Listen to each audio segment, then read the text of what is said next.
자, 오늘 우리가 함께 읽은 누가복음의 말씀은 세리장 삭개오의 이야기로 너무나 잘 알려진 성경 말씀 가운데 하나입니다. 자, 그 내용은 예수님을 만나기 위해서 이 키가 작은 삭개오가 일명 뽕나무로 알려진 이 무화과, 돌 무화과 나무 위에 올라갔다가 예수님이 그 모습을 보시고 그의 집을 찾아주셔서 그의 삶에 큰 변화가 나타나죠. 그리고 그로 인해서 그 집안에 구원의 축복이 임하였다. 이것이 바로 오늘 전하는 내용의 간단한 줄거리입니다. 일부의 신학자들은 삭개오가 예수님을 직접 대면하기 어려웠던 것은 그가 키가 작았기 때문만은 아니었을 것이다 이야기를 합니다. 오히려 그의 직업, 세리장이라고 하는 그의 직업 때문에 그가 보지 못했을 것이다 라고 이야기를 하죠. 그러니까 그를 막아선 것은 키가 큰 사람들의 무리가 아니라 사실은 그를 향한 사람들의 시선이었다는 거예요. 그를 향한 편견, 그리고 그를 소외시키려고 하는 사람들의 마음이 그가 예수님께 나아갈 수 있었던 길을 방해하던 장애물로 작용하고 있었다는 겁니다.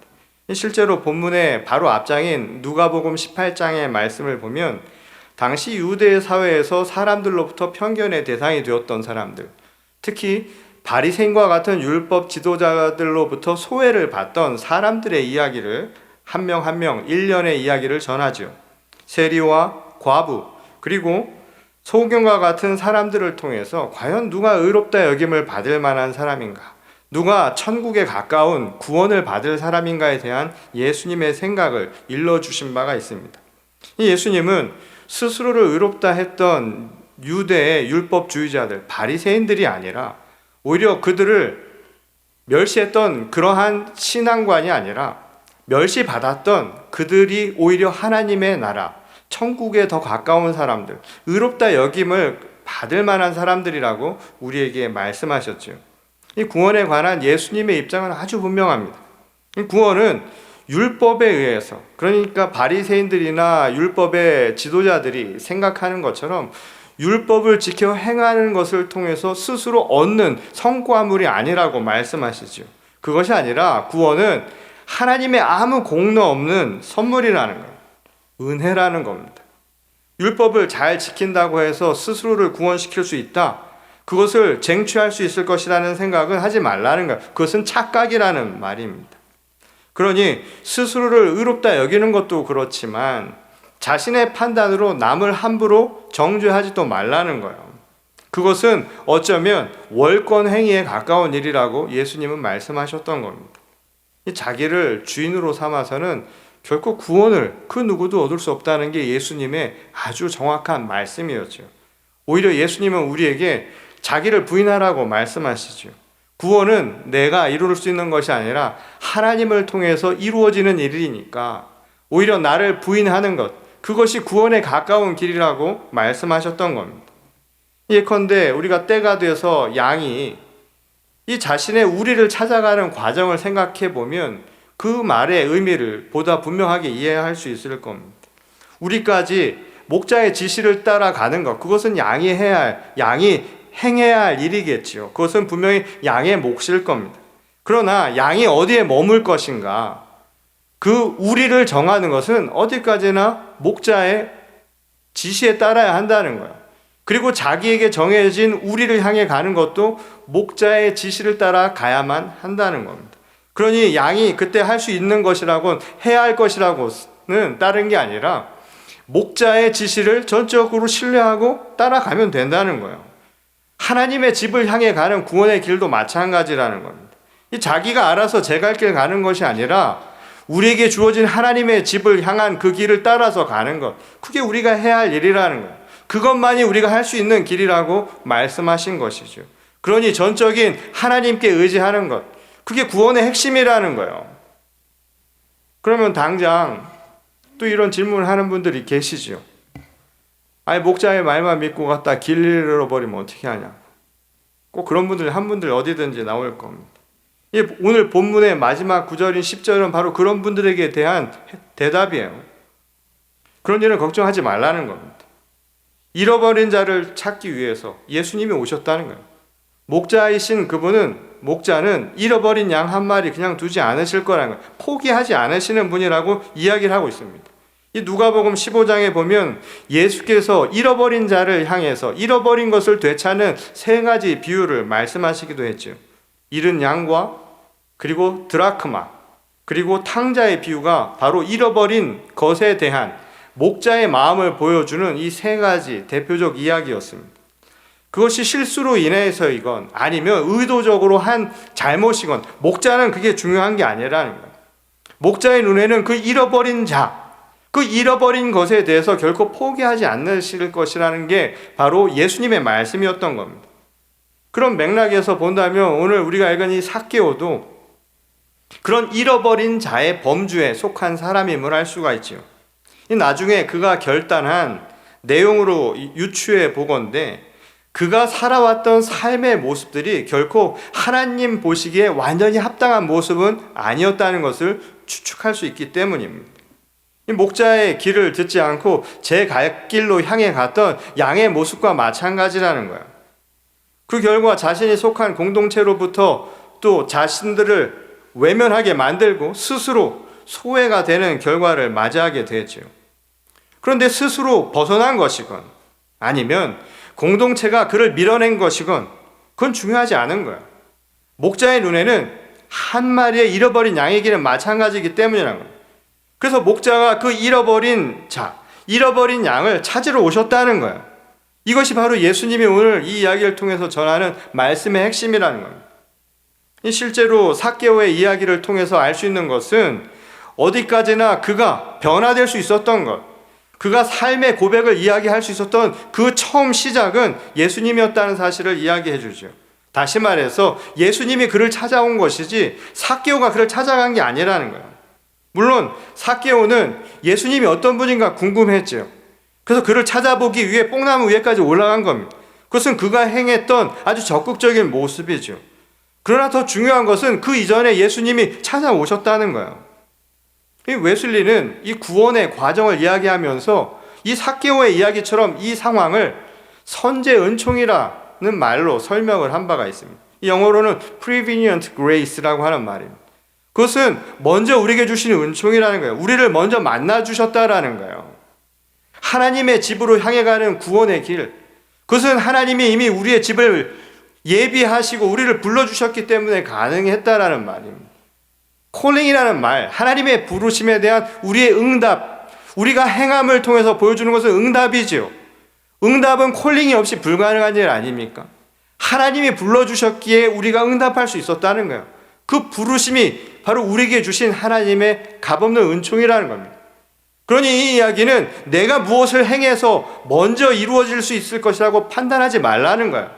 어디까지나 모든 것의 출발은 하나님으로부터 오는 것임을 우리에게 가르쳐주는 말씀인 것이죠. 먼저 찾아주시고 불러주시는 하나님의 은총이 아니면 그 누구도 부르심에 응답할 수 없는, 그 누구도 구원의 길에 초대받을 수 없는 것이 바로 인간의 한계임을 명확히 깨달으라는 말씀입니다. 오래전 저녁 밥때가 되면 아마 이런 기억들을 가지고 계실 거예요. 해가 질 무렵이면 여기저기에서 엄마가 아빠가 나와서 애들 이름을 부르지 않습니까? 야, 그만 놀고 들어와서 밥 먹어라. 그때 그 목소리를 듣고 돌아가는 것, 그게 아이들이 하는 거예요. 이 따뜻한 밥상을 준비해 놓고 엄마가 아이를 향한 그 마음으로 부르는 것 아닙니까? 이 천국의 초대도 마찬가지입니다. 이 하나님의 나라도 잔치상처럼 우리에게 그 사랑의 준비를 해놓고 우리를 부르시는 거예요. 그때 우리가 하는 것이라고는 다른 게 아니라 엄마의 목소리를 듣고 자기 집 가야 될 것 아닙니까?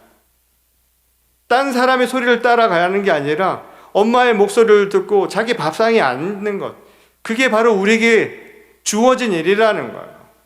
하나님의 나라도 마찬가지입니다. 하나님의 부르시는 그 음성을 따라서 하나님의 집에 들어가서 천국의 잔치를 누리는 것, 그게 우리가 하는 행해야 할 일이고 그게 우리에겐 축복 그 자체라는 것을 의미하는 것이죠. 그래서인지는 몰라도 오늘 삭개오의 이야기를 보면 유난히 많이 등장하는 하나의 단어가 눈에 띕니다. 그것은 뭐냐면 집이라는 단어예요. 가장 많이 사용된 단어이죠. 이 뽕나무에 올라간 삭개오를 보고 예수님이 하신 첫 말씀도 내가 오늘 너의 집에 유숙하겠다. 오늘 거기에 머물러야 되겠다라고 말씀을 하셨죠. 그러자 사람들이 수군거리면서 죄인의 집이라고 삭개오를 이야기를 합니다. 그런데 삭개오는 그것과 상관없이 그를 초대하고 예수님도 그 초대에 응해서 그의 집으로 들어가시죠. 그리고 삭개오가 자신의 결단을 예수님께 말씀을 하자 그때 예수님이 이런 말씀을 하셨죠. 오늘 구원이 이 집에 이르렀다 라고 말씀을 합니다. 이 대목이 참 흥미롭죠. 구원이 너에게 임하였다라고 하신 게 아니라 구원이 내 집에 임하였다라고 말씀을 하신 겁니다. 다시 말해서 지금 이 이야기에서는 집이라고 하는 이 공간을 아주 중요한 매개체로 사용하고 있음을 알 수가 있죠. 구원을 이야기하는데 이 집이라고 하는 공간이 과연 무엇을 의미하는 것이길래 예수님은 내가 아니라 내 집에 구원이 임했다라고 말씀을 하신 것일까요?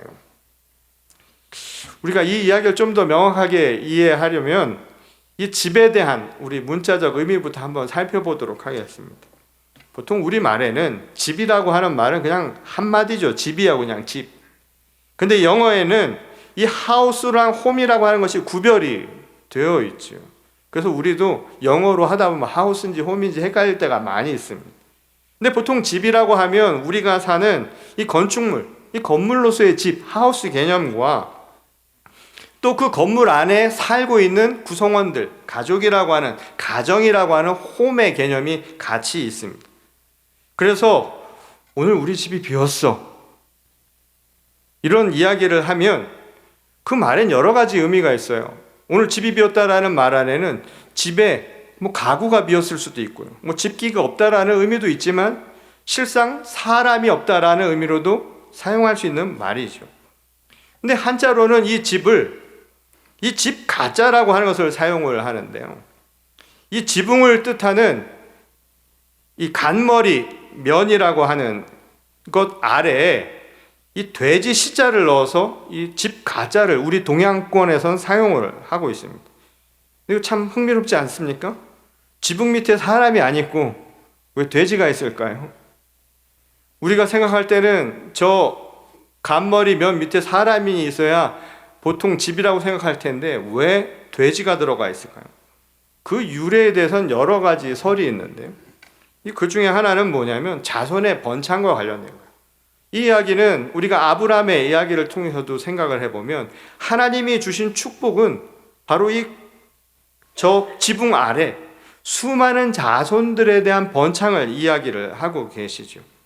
우리 옛말에 보면 이 남한테 자기 자식을 낮추어 부를 때 뭐라고 불렀냐면 도나라고 얘기했습니다. 도나. 이 말이 뭘까요? 돼지 애기라는 말입니다. 돼지 애기. 돼지 애기라고 부르진 않지만 제가 이 자리에서 심각하게 말하진 않겠습니다. 요즘도 가끔 어르신들 중에 이 아이들을 보면서 그런 분들이 계세요. 아유, 우리 강아지 또는 우리 돼지 하고 부르는 때가 있습니다. 그것은 이미 오래전부터 자손의 번창, 이 자식에 대한 그리고 그 안에 생명에 대한 소중한 가치라고 하는 것이 이미 우리 문화권 안에 있었다는 거예요. 농경사회를 통해서 만들어진 개념이라는 겁니다. 이 또 다른 한편으로는 이 한자의 이 집이라고 하는 의미가 종교적인 의미를 갖는다는 거예요.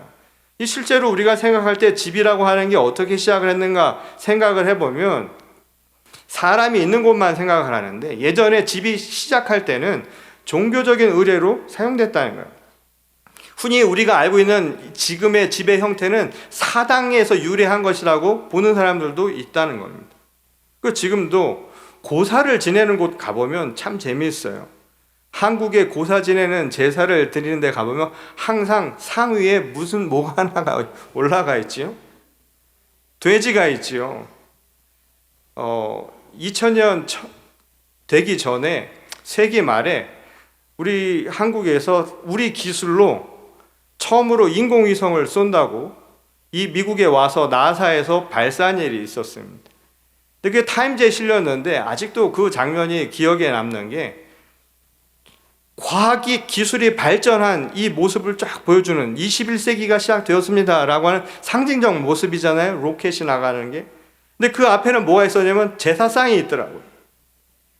고사를 지낸 거야. 근데 그 고사를 지내는 제사상 위에 뭐가 있었을까요? 거기도 돼지가 있었습니다. 물론 그때는 원이 아니라 달러를 입에 물고 있었겠죠. 이것이 바로 상에 돼지 머리를 올려놓고 제사를 올려놓는 것처럼 일종의 집이라고 하는 개념들이 이런 종교적 의미로부터 시작을 했다는 거예요. 그러니까 여하간 우리의 집이라고 하는 것은 단순히 건물, 건축물이라는 것이 아니라 전통적으로 사람이나 그리고 그곳에서 생명에 대한 이야기, 그리고 그것에 대한 감사를 담은 신앙과 관련된 관점에서 집이 시작했다는 것을 알 수 있다는 거예요. 근데 그것은 우리가 머무는 집만이 아니라 온 우주에 대한 세계관에서도 나타납니다. 이 천자문을 배우게 되면 가장 먼저 배우는 단어 중에 하나가 뭐냐면 지부, 집주예요. 다시 말해서 우주라고 하는 한자도 마찬가지입니다. 이것은 우리의 세계관을 보여주죠. 우주라고 하는 집이라고 본 거예요. 그러니 집 안에 있는 모든 것들은 다 무엇인가 하면 하나의 가정을 이룬다라는 게 우리 생각 속에 담겨져 있는 의식이었다는 거예요. 그러니 우리 사회에서 가족 개념이 유독 강조되었던 이유가 바로 여기 있었던 거예요.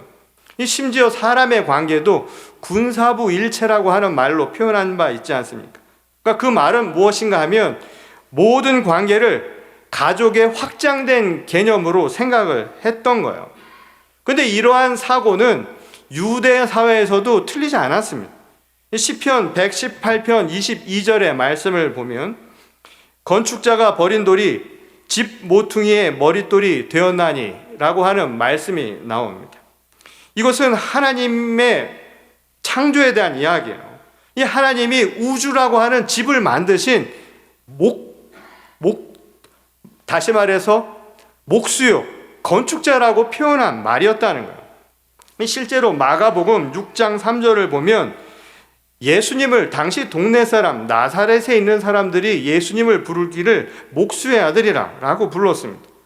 그것은 육신의 아버지인 요셉의 직업이 목수였을 가능성이 높다라는 그런 단서를 제공해 주기도 하지만 다른 한편으로 그것은 영의 아버지인 하나님이 우주를 만드신 목수요 건축자라고 하는 사실을 우리에게 애둘러 표현하는 모습이었다는 거예요. 근데 우리 말을 보면 우리 말에 아주 이 성서적인 의미를 담고 있는 말들이 있습니다. 저는 가끔씩 보면 하나님이 히브리 사람, 이스라엘 민족을 특별히 선민하신 것만이 아니라 우리 민족이 아닐까라는 생각이 들 만큼 우리 말에는 아주 성서적인 의미를 가득 담고 있는 말들이 많이 있죠. 이 우리 말에는 우주나 건축물에게만 집이라는 표현을 쓰지 않았습니다. 우리는 한 개인에게도 집이라는 명칭을 붙였죠. 예컨대 말이죠. 우리 말에 체형이라는 게 있죠. 체형이라고 하는 이 몸 껍데기를 말하는데 이것을 뜻하는 순수 우리말이 있습니다. 그게 뭐냐면 몸집이에요. 몸집. 아시죠? 몸집이라는 저 사람 몸집이 좋다라는 몸집이 있잖아요. 그 얼마나 기발한 발상입니까? 몸에도 집이 있는 거예요. 굉장히 성서적이죠. 칼집에는 뭐가 들어있습니까? 칼이 들어있겠죠. 그 말은 뭐냐면 몸집이라는 말 안에는 몸이라고 하는 것이 들어있다라는 생각을 가지고 있었던 거예요. 그러니까 그 말은 우리 몸이라고 하는 말의 의미가 단순히 껍데기, 육체를 가리키는 것이 아님을 알 수 있는 말이라는 거예요. 그것이 바로 사도 바울의 고백에서도 나오죠. 그는 우리의 육신을 일컬어서 장막이라고 표현한 바가 있습니다. 이 고린도후서 5장 1절을 보면 만일 땅에 있는 우리의 장막집이 무너지면 하나님께서 지으신 집, 곧 손으로 지은 것이 아니요 하늘에 있는 영원한 집이 우리에게 있는 줄 아느니라. 지금 바울 사도는 우리의 몸집, 우리 영혼이 머무는 그 집은 장막과 같다는 거예요. 장막과 같다는 것은 언젠가 때가 되면 거두어야 할 일시적인 것임을 가르쳐주는 말이죠. 그래서 우리 몸이 머물러야 할 곳은 그런 장막과 같은 몸집이 아니라 영원한 하나님의 집이 되어야 한다라는 이야기를 가르쳐 주었던 거예요. 그것은 창세기에서 인간을 묘사하는 대목에서도 잘 알 수 있는 부분입니다. 이 창세기에 보면 하나님께서 인간을 어떻게 창조하셨는가 이렇게 얘기하죠. 흙으로 빚으시고 그의 코에 생기를 불어넣어 주셔서 살아있는 생명이 되었다라고 성경은 우리에게 가르쳐주고 있습니다. 이 한마디로 인간의 몸은 단순히 육신, 이 몸집이라고 하는 것으로만 되어 있는 게 아니라는 거예요. 그 안에는 하나님의 영이 함께 머무는 영혼의 홈이라는 것을 가르쳐주는 말씀입니다. 그것은 우리 교회도 마찬가지예요. 이 교회라고 하는 것은 보여지는 이 건축물로 그치는 게 아닙니다. 이 몸집이 중요한 게 아니에요. 오늘날은 이 몸집을 찾기도 어렵죠. 근데 더 중요한 것은 이 몸집에 있는 몸입니다. 한 몸을 이루는, 그리스도 예수의 한 몸을 이루는 지체된 우리들이요. 우리가 중요한 거예요. 근데 그 안에 더 중요한 것은 우리도 하나의 몸이 되어야 한다는 거예요. 다시 말해서 우리 각자의 안에도 하나님의 영이 있어야 하는 것이에요. 그러니 교회는 성령으로 충만한 곳이 되어야 한다는 거예요. 더 정확하게 말하면 성령으로 충만한 주의 성도들이 모여있는 곳이 진짜 교회의 모습이라는 거예요. 그러니 오늘 우리들의 질문은 과연 하나님의 영이 우리 안에 있는가? 우리 몸집 안에 과연 진정한 예수 그리스도의 몸을 하고 있는가? 그 질문을 해야 한다는 거예요. 그런 의미에서 오늘 삭개오의 이야기, 삭개오의 집에 예수님이 들어가셨다 하는 이 이야기는 단순히 어떤 건축물에 예수님이 들어가셨다라는 그 이야기만이 아니라 더 중요한 사실을, 더 중요한 메시지를 우리에게 전하고 있다는 거예요. 삭개오의 몸집 안에 예수님이 임하신 아주 놀라운 사건을 우리에게 이야기하고 있다는 겁니다. 지금까지 하나님의 영을 잃어버리고요, 몸집만 가지고 진정한 영의 몸을 갖지 못한 삭개오의 집을 찾아준 거예요. 다시 말해서 주님을 영접한 행위를 보여주는 사건이었다는 겁니다. 그러니 몸이 변화가 되니 이 몸집에서도 변화가 나타날 수밖에 없는 거예요. 그가 했던 변화된 결단은 바로 그 안에 예수 그리스도께서 그를 찾아주심으로 우리의 몸집 안에 진정한 생명의 몸이 생김으로 고백할 수 있었던 결단이었다는 사실입니다. 그래서 예수님이 너에게 구원이 임했다라고 이야기하지 않고 내 집에 구원이 임했다라고 말씀하셨던 이유가 바로 여기 있다는 거예요. 하나님이 우리 몸집 안에 진정한 생명의 몸으로 찾아오셨기 때문에 말씀해 주신 사건이었다는 겁니다. 이 오래전 이 대중가요 가사말 중에 아주 잘 알려진 가사말이 있어요. 아마 제가 이걸 읽으면 벌써 흥얼거리실 분이 있을지도 모르겠어요. 저 푸른 초원에 그림 같은 집을 짓고 사랑하는 우리님과 한평생 살고 싶다. 제가 이걸 하니까 벌써 다 알아듣는 것 같으세요. 그렇죠? 찬송가보다 더 익숙한 대중가요 말입니다. 근데 제가 이 가사말을 예전에 들을 때는 굉장히 소박하게 느꼈어요. 여러분도 그러시지 않으셨어요? 소박한 꿈이라고 생각했는데. 근데 요즘처럼 땅값이 오른 시대에는 이것처럼 배부른 소리가 없다라는 생각이 드는 거예요.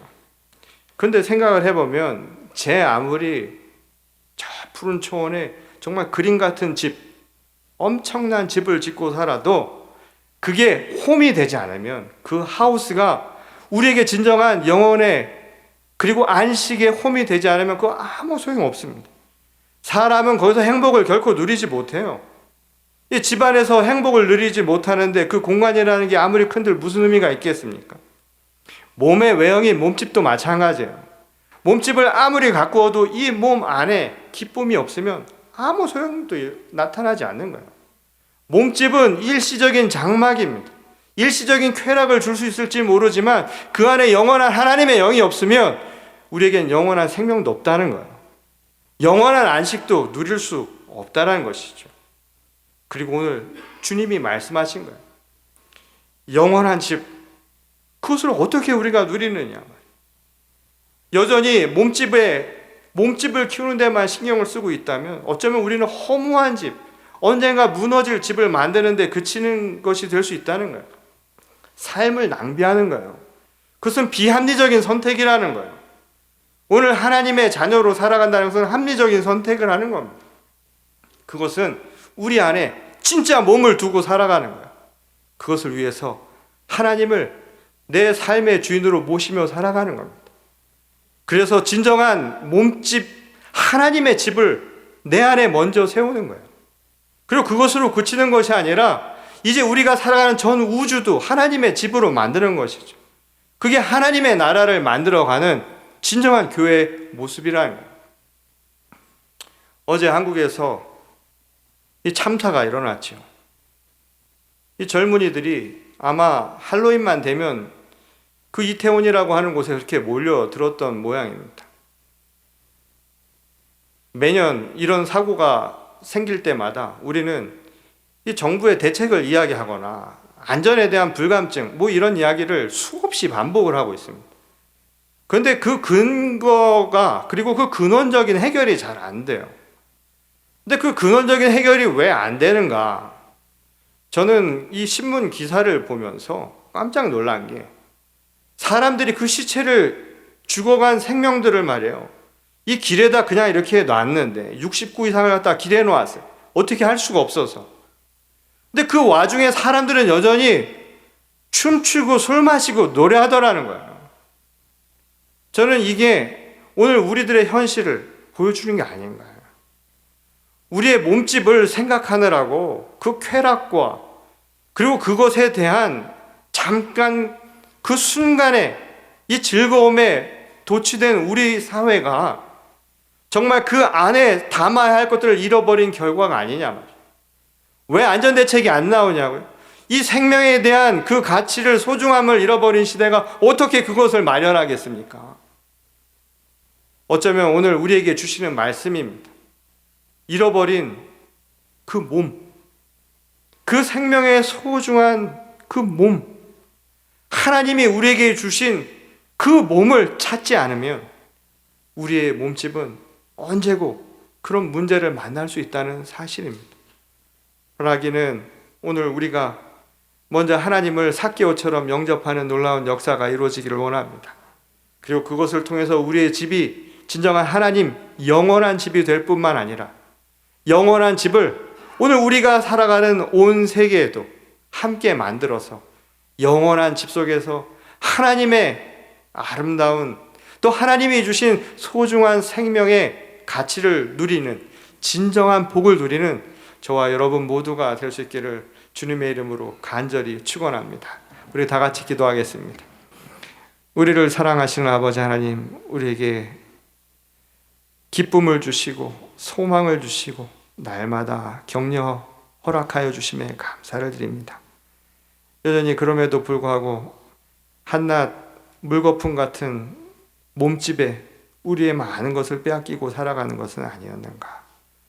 우리에게 주신 몸집도 중요하지만 그것이 우리 안에 진정한 생명이 없이는 아무 소용이 없다는 사실을 깨닫게 하시기를 원합니다. 구원은 바로 하나님을 통하여서 이루어지는 것임을 다시 한번 깨닫고 하나님을 우리 삶의 주인으로 모시고 우리 몸을 주의 성전으로 만들어갈 수 있는 주의 거룩한 성도들 되게 하여 주시옵소서. 더불어 우리 모두가 하나님의 집, 이 땅의 모든 세상을 아름다운 영원한 집으로 만들어갈 수 있도록 우리 모두를 변화시켜 주시옵소서. 특별히 참사를 통하여 희생된 희생자들과 또한 어린 생명을 잃어버리고 아파할 그 유가족들 위해 하나님께서 위로를 더하시되 우리에게 본질은 잊지 말게 하시고 믿음을 회복해서 다시는 이런 상황들이 벌어지지 아니하도록 우리들을 일깨워 주시고 온전히 구원의 길로 저희들을 동행하여 주시옵소서.